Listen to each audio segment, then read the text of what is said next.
بسم اللہ والصلاۃ والسلام علی رسول اللہ صلی اللہ علیہ وسلم۔ حضور نبی کریم صلی اللہ علیہ وآلہ وسلم نے ارشاد فرمایا کہ اللہ تعالیٰ نے 5 چیزیں ایسی پیدا فرمائی ہیں کہ جن کا دیکھنا باعث اجر و ثواب اور عبادت ہے۔ ان میں سے سب سے پہلے فرمایا کہ النظر الی الکعبۃ اللہ، اللہ تعالیٰ کے گھر کو دیکھنا، کعبۃ اللہ کو دیکھنا، یہ بھی باعث اجر و ثواب اور عبادت ہے۔ آپ کعبۃ اللہ کے سامنے بیٹھے ہیں اور ٹکٹکی باندھ کر صرف بس دیکھے جا رہے ہیں تو آپ کا یہ دیکھنا بھی باعث اجر و ثواب اور عبادت ہے۔ اور کعبۃ اللہ کو دیکھ کر آپ جو دعا بھی کریں گے تو اللہ تعالیٰ آپ کی اس دعا کو قبول فرماتے ہیں۔ یہ دعا کی قبولیت کا ذریعہ بھی ہے۔ نمبر 2،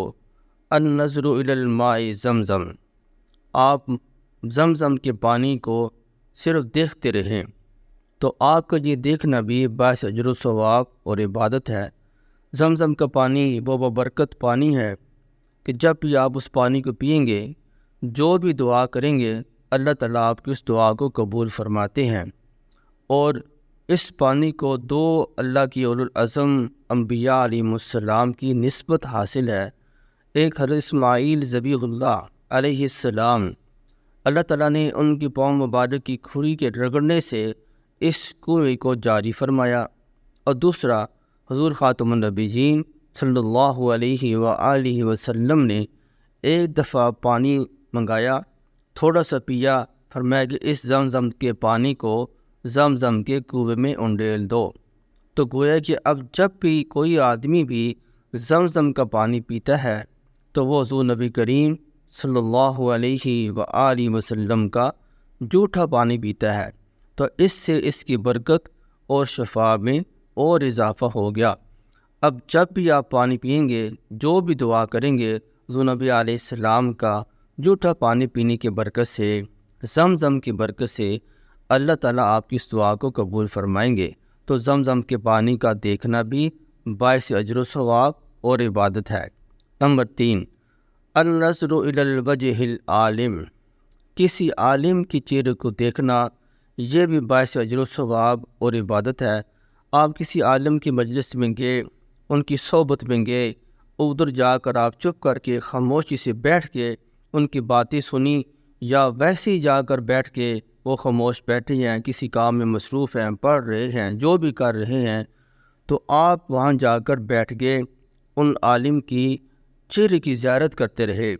تو ان کی چہرے کی زیارت کرنا، ان کا دیکھنا، یہ بھی حضور نبی کریم صلی اللہ علیہ وآلہ وسلم نے فرمایا، کسی عالم کے چہرے کا دیکھنا یہ بھی باعث اجر و ثواب اور عبادت ہے، کیونکہ اللہ کے نبی صلی اللہ علیہ وسلم نے اپنی وراثت کا جو امین بنایا، کسی کو اپنی وراثت کا وارث بنایا، تو وہ علماء کرام کو بنایا، کیونکہ انبیاء علیہم السلام کی وراثت علم نبوت ہوتا ہے، تو اس کے وارث، علوم نبوت کے وارث وہ علماء کرام ہیں۔ تو علماء کرام کے چہرے کا دیکھنا یہ بھی باعث اجر و ثواب اور عبادت ہے۔ نمبر 4، النظر الی الوجہ الوالدین، والدین کے چہرے کا دیکھنا یہ بھی باعث اجر و ثواب اور عبادت ہے۔ حضور نبی کریم صلی اللہ علیہ وآلہ وسلم نے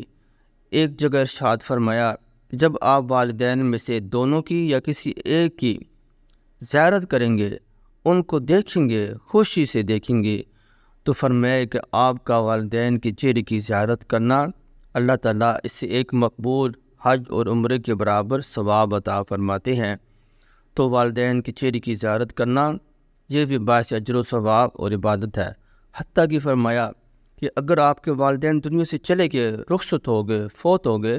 تو آپ ان کی قبر پر جائیں، جمعہ المبارک کے دن جائیں، یا اس کے علاوہ کسی دن بھی آپ کو موقع ملے، آپ قبرستان میں جائیں، والدین کی قبر کی زیارت کریں،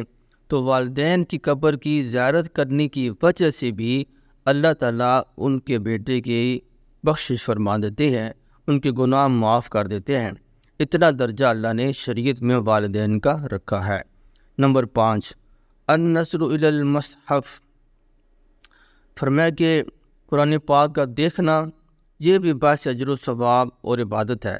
آپ قرآن پاک کو پڑھ نہیں سکتے، پڑھنا نہیں آتا، تو اللہ تعالیٰ کی اس کلام کو، جتنی بھی اللہ کی کتابیں، اللہ نے کتابیں نازل فرمائی ہیں، ساری کتابیں برحق اور سچ ہیں، سب کتابیں اللہ ہی کی تھیں، لیکن یہ واحد کتاب ہے قرآن پاک، جو کہ کتاب اللہ بھی ہے اور کلام اللہ بھی ہے۔ اللہ تعالیٰ نے اس کتاب کی خود تلاوت فرمائی ہے، اور فرشتوں نے رشک کیا ہے کہ مبارک ہوں گی وہ امت، مبارک ہوں گے وہ دل، مبارک ہوں گی وہ زبانیں، مبارک ہوں گی وہ سینے، کہ جن کے دلوں میں، جن کی زبانوں پر، جس قوم کے اوپر یہ اللہ کا کلام اترے گا، جس کو اللہ تعالیٰ خود پڑھ رہے ہیں، جس کی خود تلاوت کر رہے ہیں۔ تو ہم بہت ہی خوش نصیب لوگ ہیں کہ جن کو اللہ نے یہ اپنا کلام عطا فرمایا۔ اگر آپ قرآن پاک کو پڑھ نہیں سکتے تو محبت اور پیار کے ساتھ اللہ تعالیٰ کی اس کلام کو صرف دیکھتے رہے، تو آپ کا یہ دیکھنا بھی باعث اجر و ثواب اور عبادت ہے۔ لیکن اگر آپ اس کو پڑھ سکتے ہیں، سمجھ سکتے ہیں، اور پھر یہ آپ کی زندگی میں انقلاب لاتا ہے، اور قرآن پاک اپنے پڑھنے والے کی کل قیامت کے دن بخشش بھی کرتا ہے۔ دعا کہ اللہ تعالیٰ حضور نبی کریم صلی اللہ علیہ وآلہ وسلم کی ان فرامین پر عمل کرنے کی توفیق عطا فرمائے۔ وآخر دعوانا ان الحمد للہ رب العالمین۔